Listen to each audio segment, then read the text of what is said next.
I'm happy to have you on the show, the dude from Rumblerz, the PFP Fight Club. Really nice to have you on the show. Talk to you right now. Nice to be here, Uni. Appreciate it. Of course, you tell us a little bit more about yourself, about your past. I know you've been working in film and you've been a great producer. I saw your website and everything. So I'm happy to dive into this one before we go to your project as well.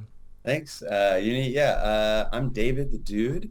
I'm from Atlanta in the United States, but I've been living and working in LA for the off and on like the last decade. Nice. I started as a carpenter on Mm, sets, believe it or yeah. not. I was a builder. I originally built tree houses, and then I found my way into making movie sets. And then I've just kind of slowly been climbing the ladder over the last, probably aggressively the last 5, 6 years. Yeah, I live in LA. I moved here because the weather's great and I love sailing. And Nice. yeah, what got me into crypto? I like the decentralization. In I think it was around 2014, 2015, That's I early. started reading about it. Yeah. I started reading about it and I loved it, but I was in 2014, I was living in a ranch, a cattle ranch in Okay. Idaho. Um, yeah, at a boarding school, teaching at a boarding school. Yeah, it was a crazy life. Cool. In 2013, yeah, 2013, 2014, I was doing that and I started hearing about it then, but I didn't have any money. Okay. I bought my first Bitcoin and stuff around in late 2015, Mhm. 16-ish in that area. What was the price And yeah, just around this area? I like don't know. no, it wasn't this. I think it was like 3,000. Okay, okay, okay. Um, but I think I only had $1,000 at the time. Okay, okay, I okay. was, it was a very different part of my life. Nice. And then, yeah, I actually in 2020, a friend of mine started telling me about NFTs Hmm. and DeFi. And I was already in DeFi and I was like, why do I need NFTs? I have Hmm. stable coins and liquidity pooling. And that was kind of the avenue I had gone the last 2, 3, 4 years. Nice. I was like, I don't need these silly pictures. And Mm. then I bought crypto kitties Okay. early, very, very early. I was in on crypto kitties in 2018. Um, and then in 2021, summer of 2021, a friend of mine was like, you got to get into NFTs. I was like, I tried Mm. them. I do Top Shot and crypto kitties. It's Mm. whatever. I like it. I get it, but it's going to be a while. And he was like, you got to get this monkey picture. I was like, nah, I don't need your monkey pictures. And then fast forward like 2, 3 months later, I think I saw a news article and I was like, wait, is this the same thing I had a text about? And I missed it. Okay. So in August, I kind of rededicated myself, took a look around and kind of dove in and tried Okay. to understand the tech. And then it probably took me 2 weeks and I was like, I'm convinced. I was like, this Okay. is going to transform LinkedIn. This Yeah. is going to transform our college. This is going to transform your work history. This is going to transform your car ownership of car titles and home deeds. And I was like, this is the future of the world and Yeah. digital ownership. It became clear and I kind of went full all in Hmm. end of August and Into here the I rabbit am hole. now. Nice. Good to have you Yeah. here. And yeah, and basically you started your own project, right? Called Rumblerz, the PFP Fight Club. This is a pretty interesting and unique project. Why don't you tell us a little bit more about this one? I think if you and I would have talked about a month ago, Yeah. I would have described it a little differently than the way Ah, I'm going to okay. describe it today. Okay, It seems nice. like every Yeah. month since April, Yeah. um, I think our vision has gotten even more precise, Hmm. being as the market continues to be more difficult, Yeah. it becomes more and more clear to me that the idea that I had in January Yeah. is even better today. Ah, nice. So our project is Rumblerz. We started it in January. Okay. It's been 8 months. We spent the first 4 months not even telling anyone about it Mm. and just concepting it, writing scripts, Okay. lining up smart contract teams, hiring legal attorneys to make sure the things we're saying were correct because our project is pretty incredible in terms of legal loopholes that we've identified. So yeah, we spent quite a bit of time. I think the way I would describe the project today is everything that has been created over the last year and a half. And when I say everything, obviously there's going to be exceptions, but Of course. generally the overreaching products in Web3 are all token gated. Yeah. And everyone, I get it. It's the quickest way to make money. But we've seen this space token gate everything because we're making non-fungible tokens. And so everyone wants to require them to do anything. But what that has accidentally done is has created a bunch of individual siloed communities that have small 4, 5, even some of the larger ones, if you're Yuga, have 25 or 30,000 holders. That's an incredible number, I guess. But also at the end of the day, that's a very small number. And everyone has kind of been siloing and creating products for individuals and for their communities. And we wanted to focus on creating a product for the overreaching space at large. A big thing for me before I was in the film world was I went to school for structural engineering, and before that, philosophy. A big thing for me was just the idea of community has always been very important to me. And the idea of equitability. So again, that's what drew me to DeFi. That is also what makes me see the issue in this space right now, being token gated and exclusive to everyone. In philosophy, we would talk about capital T truths and lowercase t truths. And I would use the example in Web3, we have a lot of lowercase c culture. We don't have a whole lot of uppercase C culture. I can know no one in this space, but I can know that if that you use Twitter and that you use Discord and that you use marketplaces. And if you're that person and you're in this space, we follow the same shit posters and we both have gambled way too much money on OpenSea. And that's the culture that like we've kind of spun up, right? Is this idea of like make fun of people on Twitter and gamble. And like we wonder kind of why we run into a wall here, right? It's like it's pretty clear to me why we run into a wall is because if you're not going to make a quick buck and you get sick of the same jokes, there's no reason to be here anymore. So we designed a product, and so that's a big philosophy thing going into it. But our show is a claymation fight show featuring all the PFPs in the space. Our punchline is whether you are a blue chip or a rug, the punches land the same. I work in traditional Hollywood, and the big thing that's been happening over the last decade has been representation matters in film. And I think we see that representation matters in all aspects of life. There happens to be this new problem that we've created in Web3 where not only is it not very representative of the world, and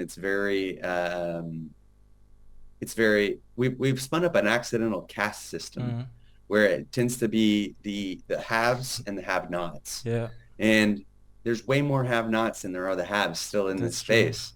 But everyone wants to build products for the haves. That's true. And it's just a weird space right now. And so we really want to level the playing field and kind of break that caste system. So we don't want to show with just apes and doodles fighting and punks, right? Because I don't think that would even get us enough views. True.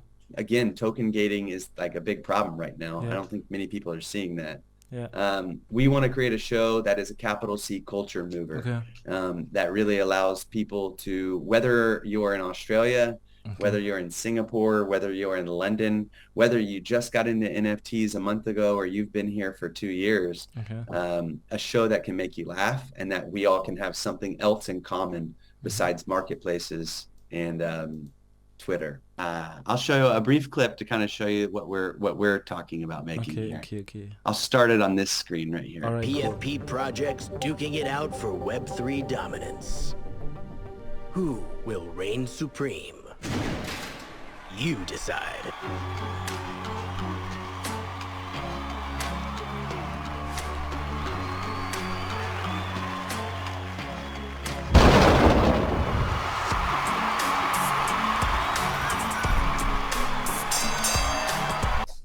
I think that's all I should show. to be Oh, you honest. should show. I think I saw this last time when you showed me. Was really, really cool. This claymation. I think that's all I should be showing on video right now. All right, cool. But how does it? My team might be upset. Okay. But how does it work with claymation? I mean, it's not like something digitally created. It's physical work, and I think there's a lot of pictures included in making it move and fight.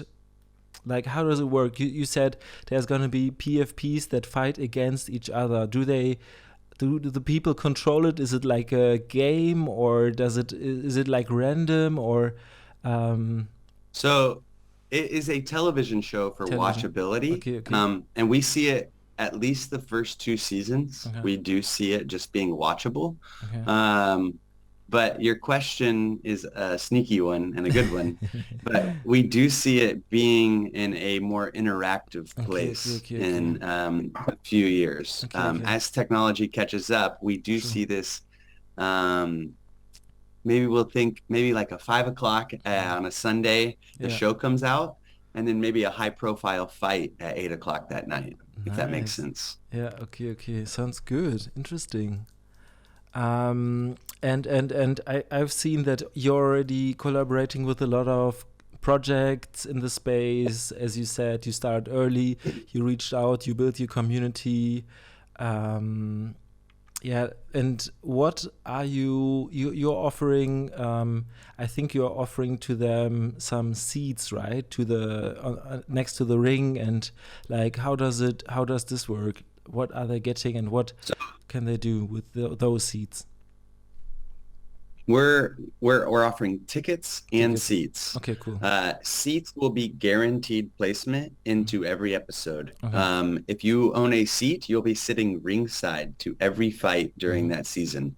That also means we will be animating you. When we talk about what that means for animation, I think it's worth noting there will be over 200 puppets in every single one of our episodes. Wow. When I say puppets, I mean professionally sculpted by Hollywood animators from team that worked on Wallace and Gromit, Fantastic Mr. Fox, Robot Chicken. We're really excited. There is a lot of digital animation in the space and in the world right now. And there's a lot of AI software that can do a lot of that for us now as well. There is no AI software that can sculpt a physical puppet. There is no AI software that will do that work for you. And it adds another layer of tangibility and artwork. So a big funny thing to me, at least, is this space was kind of spun up last year on being about the art. There are about 15 different art forms that go into making a quality, high production television show. You need lighting, you need camera, you need directing, you need funding, which is an artwork. You need, that is an artwork in itself. Yeah, I wanted to ask, like, it must be super expensive when you have all those people working for the project. It can be, you know, but you have probably some and then good context, right? Lighting, writing, animators. You have before you do any of this work, you have to do a thing called an animatic. In animation specifically, so when we make live action films, I can have the actor walk down the hallway and then turn and look over his right shoulder, and then we can say cut and run it again and have him look over his left shoulder. But in animation, it takes 6 hours to make that puppet walk down the hallway and look over its left shoulder. So you can't very well just like grab another shot, right? It has to be very meticulously planned. So there's a lot of art forms that go into towards animation, a lot more than just drawing a picture. And so we're really excited for kind of the space to evolve and understand how much art goes into that clip you just saw. I'm not sure if you heard the audio. A big thing that is lacking in this space to me is audio production. True. a lot of the videos that come out are lacking real good sound production. Again, these are the things that take you and immerse you in the film or immerse you in a show. But anyway, your original question, I got distracted, was tickets and seats. True, we yeah, have yeah, seats. let's talk about this. They grant you guaranteed inclusion into every episode. Yeah. They also come with governance. So we are a communally decided show. By owning our NFT, you get to participate in the voting of what we do. Who gets our ring sponsorship next season? Who do we put in the next fight? Yeah. By owning one of our NFTs, whether it's the seats or the tickets, you get to vote in that. By voting in that, we get to share some of the profits from our television show with you. So we're taking 50% of all the profits we make on this show, and we're splitting that with our holders. Oh, nice. A big thing for me in January when I designed this product was when utility started to become the meme. Yeah. And it's still very true today, 8 months later. The other thing that was a big question then was sucking liquidity from the space, and we're still experiencing some of that. And I wanted to design a product that was utility for everyone, and we wanted to make a product that added liquidity to the space. And so we are calling it the Mr. Beast model. We are literally taking Web2 advertising dollars, and we are stealing them and making them pay for our show and splitting them with our holders. Wow. So by owning the seats, you have that. And then the other form of our NFT will be tickets. And the tickets are the exact same as the seats, just less of a premium. And you still get governance and you still get residuals. And instead of getting a guaranteed placement into every episode, you have a 1 in 88 chance at being included in every episode. Oh, wow. So I could basically, for a project, I could get a seat ticket and make like some advertisement. Is that right? Or when I get included, if you had that's what's crazy. Yeah, if you have one of our seats, we're no rules. The way we're seeing it is our seats are kind of like Times Square, like a billboard in Times Square. By being front and center in every episode, whether or not Uni wants that spot, or GoMint or Firefox wants that spot, or Farouk wants that spot, or Bud Light Can wants that spot. Whoever wins it, we make a puppet out of clay, put it front row and animate it and work with that team to animate it and to create that character in the way that they see fit for their brand. So it's 20 premier spots ringside. And are they tradable if the person decides to sell it, or how does this one work? So there will be a snapshot going into every season, and the holder at that date gets to submit the PFP of their choice, and that holds that character spot all of season 1. Every season, every new season, the holder will be a new snapshot, and that's who gets to do it. Cool. Interesting. And will they be tradable? That's the gamification we built into it. And they will be tradable on secondary, or? Oh, of course. Of course. Okay. Interesting. And how big is the collection again? And anything regarding launch date and mint price and so we have a collection. Our collection is 8,888 large. But we've set aside 1,000 of our supply to give away for free.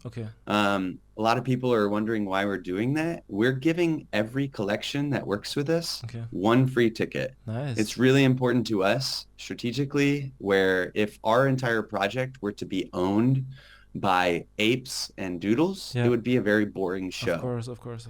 And we would get probably 100, maybe 50,000 viewers, 100,000 viewers. But again, that's not enough to make a monetarily viable television show. The only way this works is for us to represent the entire space. And so we've set aside 1,000 of our supply for 1,000 collabs.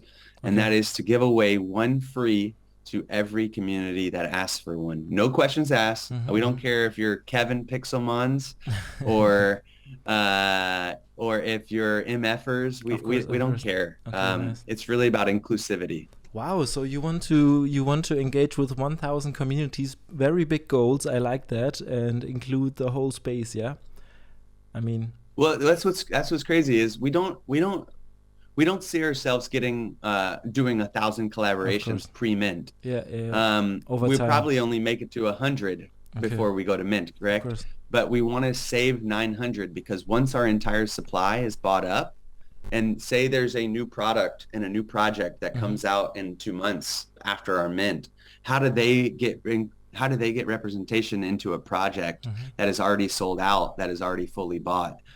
We want to be able to give new projects a voice. And so we've set aside enough of our supply to continue. We expect at least for the first 2 years to be able to give away free ticket to all new collections. Nice.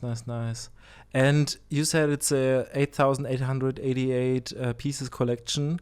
Did you tell us the launch date or the mint date? I guess not. So when can we expect? I'll answer that.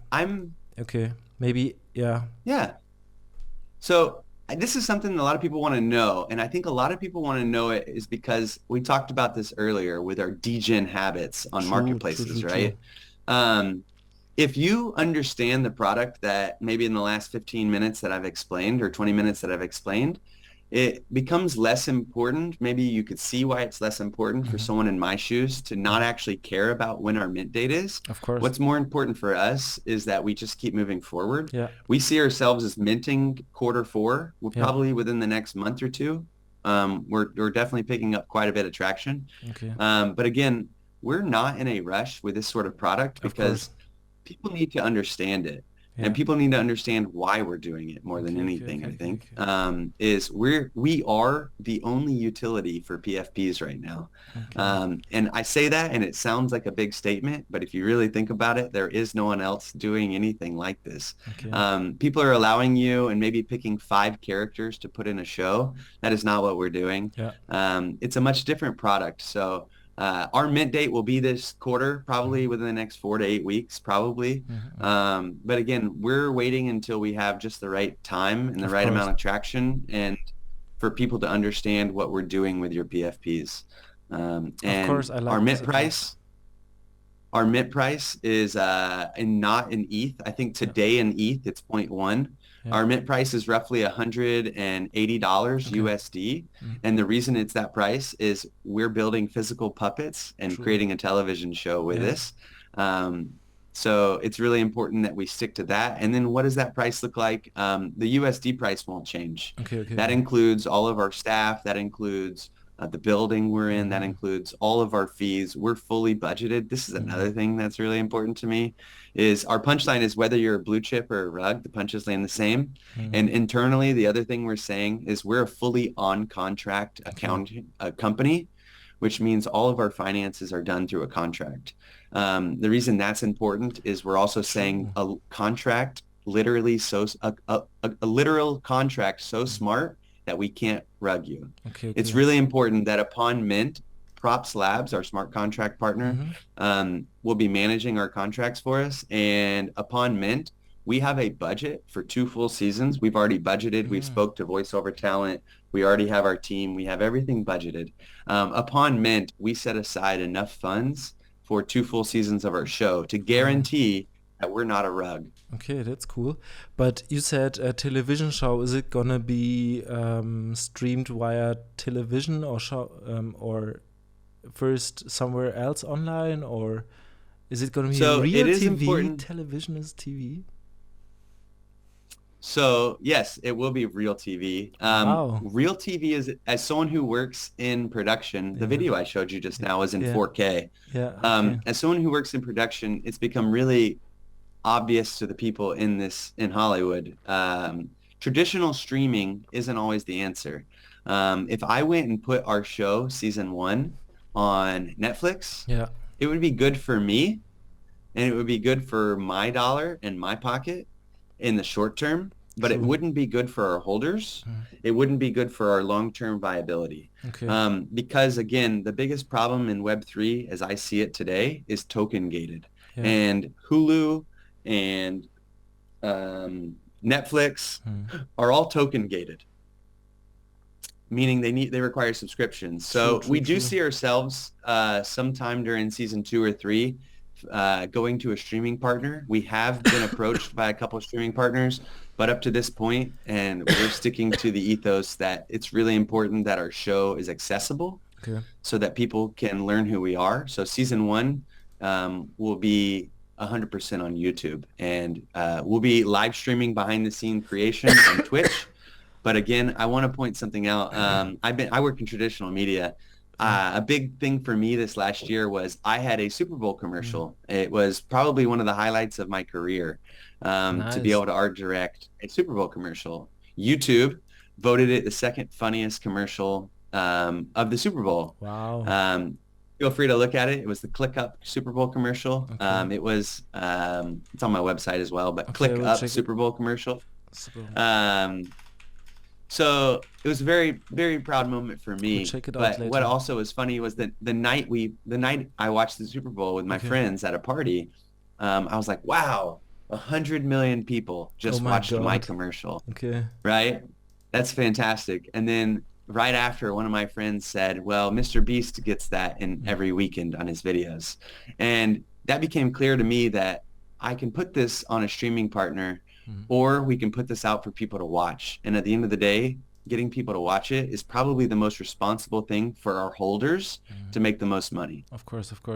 Yeah, I remember that you talked about Mr. Beast and how he's getting so many views, and that you plan also to basically land a big show, and you're not satisfied with something small and you want to make it like a real big show. So I like this kind of goals and aims, so really excited to see it. And I also think that you shouldn't rush with the project. It's more so about finding the good time and for people understanding the project before you rush with the mint. I mean,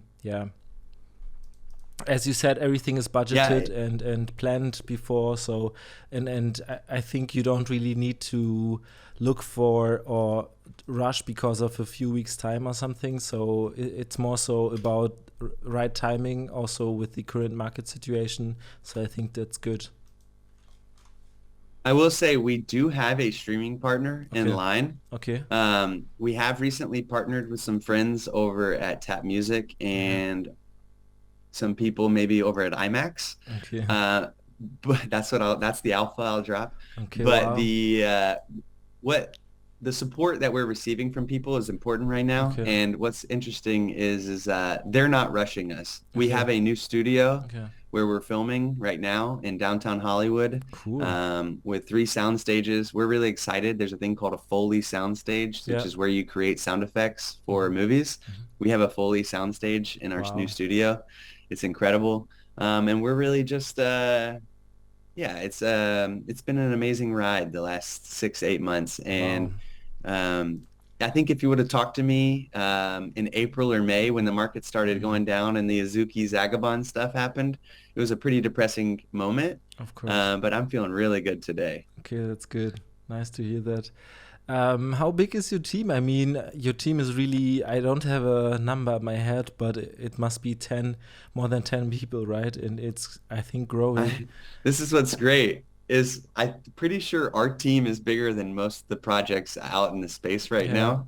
Our Web3 side of our company is roughly 15 to 20 people, counting like our moderating team and everyone. Our production team in the studio filming and making our productions is almost 20 people deep as well. So it's a huge team. The offline team, right? Which is kind of filming and doing the physical work and okay, I see. Nice. Sound production, all of it. Because some of it you can send out, but a lot of it, personally, post-COVID, it's been a magical experience. Web3 has been a magical experience for me post-COVID, building friendships, but it's also been a really magical experience being in a studio now, working with a team of people that are riffing and feeding off that energy and saying, what if we just did this? Let's try this really quick. It's just, it creates a lot of good creative juices is what we'll say. And it's been really, really fun. Yeah, for sure. What can people expect after after Mint, let's say in 1 or 2 months, are the shows gonna start pretty quick, or what will we get introduced then, and how is like kind of the timeline maybe of the project? Now that is a question that nobody is asking, Okay. and I love that question. Okay. No, really, no one ever asks these questions Okay. of project leads, and it's a Okay. good one, Okay. Uni. Yeah, so we need 6 weeks. I mentioned we already have our budget, Okay. we already have our production team, and we already have the building. Okay. That's what's really fun for this is post-mint, we have 6 weeks. Okay. We're post-mint, ready to press enter. Okay. What I mean by that is we have a casting process that will take place over that 6 weeks to Okay. fill out the other 6 roles that we need filled Okay. for our show. That will be decided by our holders. So that will be a token-gated voting process that will be on chain. And then after 6 weeks, we're immediately making animatics and in production. And we see ourselves as having our first episode coming out 12 weeks after mint. That is 3 months after mint. Our first episode starts to release, and we release all of season 1. Okay. That would say by the end of 4 months, we'd have 4 episodes out by the end of that 4th month. So Because it would be an episode a week, okay, which is one a episode- ridiculously fast turnaround. Okay. So 1 episode per week, meaning like how long is a fight? Because I always get confused, like an episode and what's the other term again? In German, it's a little bit different. So there's episode and the season, right? The episode is the smaller one. Yeah, so there'll the be season, 10 episodes yeah, per okay, season. okay, true. Yeah, true. And how long is like episode? It's Do you funny have when an you ask that estimate? question. Yeah, there's around 10 minutes, 10 minutes, 10 okay. to 12 minutes. Okay, per But when week. you break that down, Into production, it's way with longer. well, it's very long in stop Yeah, of motion. course. But Yeah, if yeah. you break that down in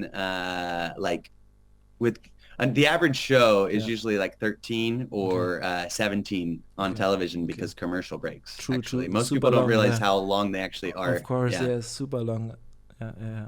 And will there be some commercial breaks as well, or for sure, right? No, Could be, that's could what's be. really fun for okay. ours. Okay, So you I could mentioned sell the some Mr. ads, Beast no? model.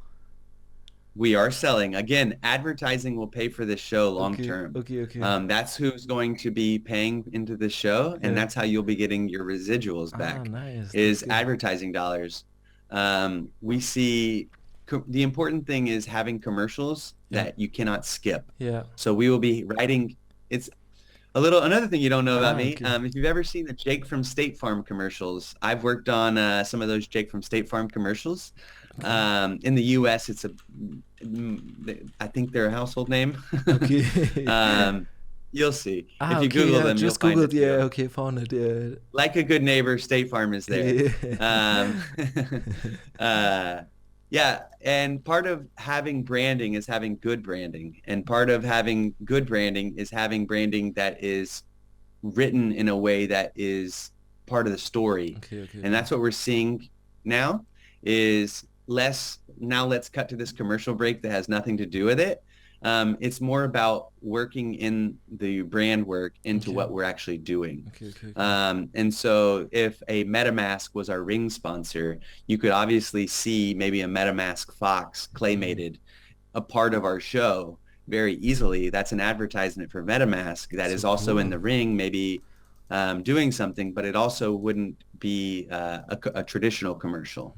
How do I get a ringside ticket to make some commercials? Is it just pure luck in the mint, or no, it's different? right? No, I think in the next 2 weeks, we'll start selling. There's only 20 of those. There are very, very few of those because they're very difficult to manage. Again, those are going to be a puppet guaranteed made and written and performed and animated in every episode. So cool. And we work with the holder of that seat to guarantee that we represent them, their online persona or their brand in the way that they choose. Okay. And so, there's 20 of those. We'll be selling those, minting those in probably the next 2 weeks. Okay. I think we have 6 or 7 people so far that have reached Okay. out that are Yeah. interested in purchasing those OTC. Okay. And it's a kind of like OTC deal that is not official, or is it like custom? Or It will be. It's okay. it's a OTC, like over the counter, Yeah, over being the just counter. Okay, it's not like I'm a big mint, proponent of. It will be a mint site. We'll have that, okay. but it'll just be the people that know. I don't think everyone wants one. I also don't think everyone knows who we are. Yeah. And a big thing for us is love the ones you're with. I think course. another sentiment in Web3 is a lot of clout chasing. True. I live in LA. I'm very familiar with clout chasing and how it works. And I personally don't love it, and I don't love what Web3 is kind of doing with it. Yeah. With following and influencers and the like. A big thing for us is love the ones you're with. Okay. Is our team motto, basically. Yeah. I don't want to have to chase necessarily all the people in the space who are the most influential and try to sell them on us. Yeah. We have people in the space who love what we're doing and support us, and we want to be able to support them and the ones who've reached out to buy those seats early, who have been with us. We want to, a big thing for us was apes didn't deserve to be Bored Apes. They were just in the right place at the right time. Of course. And they supported themselves. And so if you've been with us and supporting us and you're a part of our network, you're going to have access to buying those tickets and those seats early. Okay, that's good. Sounds great. Yeah, I mean, very, very cool info regarding the project. I'm hyped and stoked. I really want to see more of you guys coming out. I know that you're building relentlessly. And now Ginseng, he's also very active in reaching out to people, forming collabs. I've been in talks with him. Also very nice guy. Yeah. Ginsel's amazing. Yeah, very cool guy. He's London. He's our German that's based in London. We've got team members in Singapore, in Australia, Korea. We have Italy, Sweden. Wow. All over the U.S. Yeah, we have people all over part of our team. It's been really, really amazing experience. I want to show you one more thing. Right at the beginning of that clip I showed you, it said win utility. And I showed you that thing. Yeah. When I made this project up and I wrote this, it was New Year's Day 2022 when I designed this, and I wrote at the top of my paper utility for all, and I wrote also that before we went to mint, I wanted to be able to sufficiently say that we had a TV show, that I could show that we could make a TV show. Every roadmap said TV show and video game, if you remember.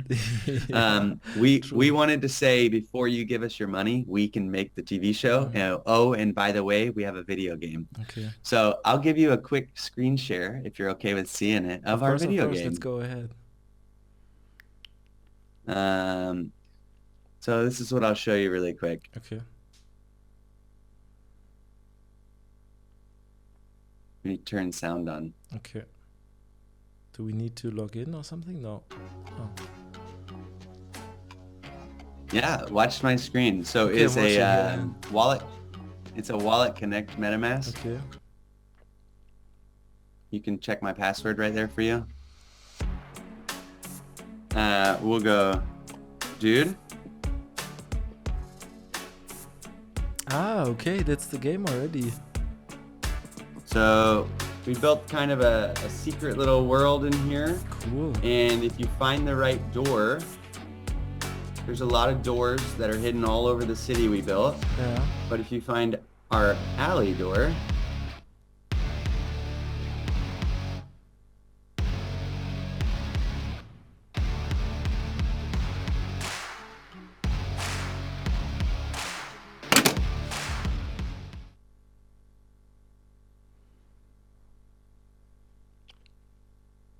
you might recognize some of this. Yeah, that's a Red Sox guy and your fellas as well. But the others, I don't. So it's a server-based fight game is what I'll reveal to you. Okay. And so instead of grinding in a Discord and playing by yourself, there's a game that we designed to fight and play as your PFP against your friends. Okay.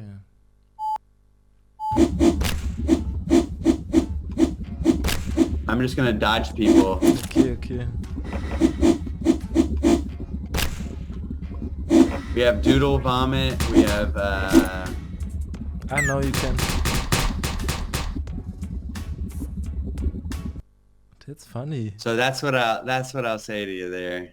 Yeah, cool. I love it. I mean, you already put so much into the project. It seems like you already completed the roadmap from I don't know, from other projects that From most projects, I most know. projects. That's why we do it, to be honest. That's kind of why we did it. So funny. If Okay, I'm that's honest with cool. you, it was kind of a big Challenge. FU to the Yeah. space. Okay, okay.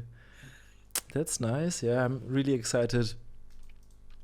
Do Well, you have anything where you say, okay, maybe I would have done this a little bit differently right now, like after coming or 6 months being in, right? You said 6 months. hmm. Um, Yeah, there are some things I would have done a little different. yeah, like is I there think I yeah any advice no, for I some think other people or any project creators? How should they start? I think the two things. Jokingly, we like to joke about internally because we were silently doing this for 5 months before we told anyone. Mhm. And if we would have probably just released one of our images Okay. and gone to mint in February, we probably would have been there already. But I actually think that would have hurt us and it would have made us not work as hard. Okay. So I actually don't wish for that. Sometimes I just like to think it would have been a little easier. Yeah. But easier would have probably made our product less good. Okay. The big thing that so I don't think I would change anything. I think if I could go back, I would just tell myself what I would tell other Mm. people that are creating projects. I think a lot of people saw a lot of other people get really lucky. Mm. Whether or not it was a good product or a bad product, I'm not here to weigh in on Of that. course. That's your choice. What I will say is a lot of people got lucky being in the right place at the right time with the market being with a lot of fervor. Mm. And so that created a certain environment that allowed a lot of projects to get traction that maybe deserved it and maybe some didn't. Yeah. But that doesn't affect you and that doesn't affect me. At the end of the day, the thing that should matter is what you're building. Is it built for this year? Is it built for next year? Or is it built for many, many years? Of course. And a big thing for us is by not being easy and not being instantly lightning successful, it has made us recognize the value for long-term growth. So my advice would be, don't try to replicate anyone else. Stay in your own lane. Spend a lot of time. Find some people that are your tribe, that support you, that understand what you're doing, that kind of get you, and tune out the rest of the noise and really find a way to deliver value to a product that you would want, not what you think other people would want. For me, to buy into a project after my disappointment in the fall and the winter and the spring of this year was I said, I just want to see somebody actually make a show and I want to see somebody actually make a good game. And so we decided to do it ourselves, right? Cool. I really think my advice is just tuning people out and staying in your own lane and working really hard. That's true. That sounds really silly, but it's very true. If you try to copy other people, you're going to always be behind them. That's true. That's true. Yeah, super true. I mean, they're going to be one step ahead, and you need to be authentic as well and follow your own, I don't know, ideas and dreams, what you want to do, right? I mean, I think it feels the best when you create your own kind of vision and plans. It feels more natural, I guess, instead of chasing someone or making their ideas come true and trying to copy it. I think you're right. Yeah, the month of May was really I would say like a deal with the devil. I started being reached out to by a lot of influencers who wanted money to push us. I was reached out to by projects wanting an outsized portion of our mint or our equity, et cetera, who wanted to support us and who said, hey, I have 100,000 followers and we can get them all to you right away, but you're just going to have to do this and this. And we decided, like, no, that's not going to work. At the end of the day, that's not it. I mean, it probably would have worked, to be honest.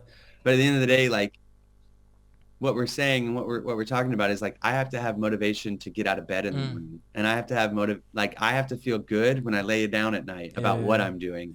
I think you're seeing a lot of founders who kind of made that deal. who maybe kind of regret it because it hampered who they are and their voice or their project. Yeah. And yeah, I think that it's been hard, but it's been good. Yeah. It's been humbling as well. Love it. Okay. I'm asking myself if there's something you want to mention before we wrap up. I mean, it has been a very cool show, lots of good content. I think we put together, and was amazing hearing all those stories from you and your background. Is there something you'd like to add? Something, I don't know, whatever it is. No, I'm excited for GoMint personally. I think competitors is important. Yeah. And I think having more than one person driving another person is always important. I'm excited for what you're doing. I'm excited for this space generally. Yeah. I am also really excited that some of the stuff we wrote, the scripts that we wrote in March, are even more applicable today. And I'm just really excited generally about this space. I think it's been a depressing couple months for a lot of people. True. But I think that is shaken out a lot of the bad actors as well. True. Yeah, I think we are in a very good market right now to build, actually, to take it a little bit more easy, maybe to not feeling rushed, and really taking your time to build your product, to build your project, to build your community. I mean, you could see it from a bad light, but also it gives opportunity for you to really put down your head and focus, right? So I think it's also, I think it depends on how you're seeing it. You can see it on a positive, also on a negative, more so on a negative way. But I think like we are taking this as a positive kind of, way or time to really focus on what we are doing. And I think it's an opportunity. I mean, no one knows how it's going to turn out. Agreed. But yeah, I think it's, I'm also looking forward to the market and how it's going to evolve and change. And really, I mean, I can't look into the future, but really excited as you are, yeah. I think it's encouraging to see that we have people starting to ask the right questions. Yeah. You know, when I decided to make this product, you know, I saw Jenkins Valet licensing IP for children's books. And then I saw Rug Radio say that they were going to be a Web3 media company. They're doing podcasting and Twitter Spaces, which are great forms of media. But again, you don't lay on your couch at night and listen to those. You usually watch a television show. There has to be some culture that we're unifying, right? And there has to be products designed and built for everyone. And that's, but beyond that, I've been really excited about, with this down market, we're starting to see people ask the better questions. A big thing in January, it feels like forever ago, but a big thing in January and February was we were still hearing this term FUD, and you were still hearing people shout that out. And if you notice over the last couple months, no one even talks about that anymore because that's an absurd premise to not hold people accountable. It's an absurd premise to not ask hard questions. And so where we were 6 months ago, where we weren't allowing critical thinking and we weren't allowing people to ask hard questions, now that's all we're doing, which to me is awesome because our project is designed to answer those questions, right? Our project is specifically designed to answer hard questions. So I'm excited for it personally. Me too. All right, we'll share all the links in the comments down below and in the description. And happy to upload it as well. I will let you know. And thank you so much for your time, the dude. All right. Yeah, thank you so much, Uni. Good, nice chatting. Thank you so much. See you, yeah? Peace.